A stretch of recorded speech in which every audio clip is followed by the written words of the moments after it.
Hello everyone. Magandang udto. Maayong udto sa tanan. Kita'y pauli na para mag-lunch. Time check is 11:37.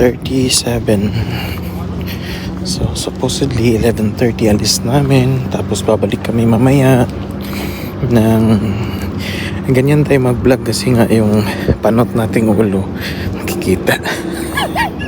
Dapat half lang. Yan, dapat half lang. So punta tayo dito sa mess hall kasi magti-take out tayo.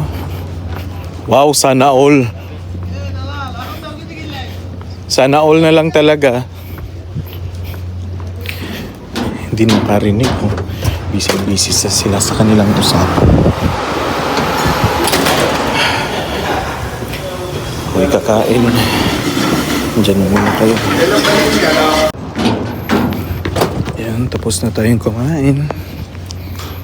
At tayo ay pupunta na sa ating room.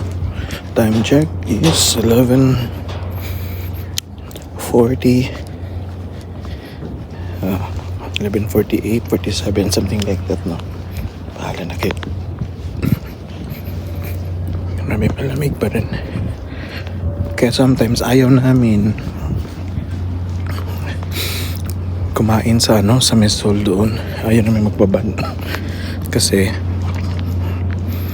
yung amoy ng pagkain doon sa loob ng sa loob ng mess hall kakapit sa damit, as in mararamdaman mo yung amoy, hindi lang mararamdaman, maaamoy mo pa.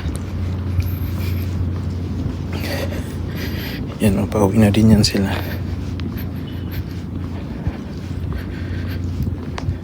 So iba talaga sa Pilipinas, no? Kasi nga kapag nasa restaurant ka, hindi naman ganun kaamoy. Parang dito nag-ano siya, yung mga damit dito nag-absorb ng amoy, diba?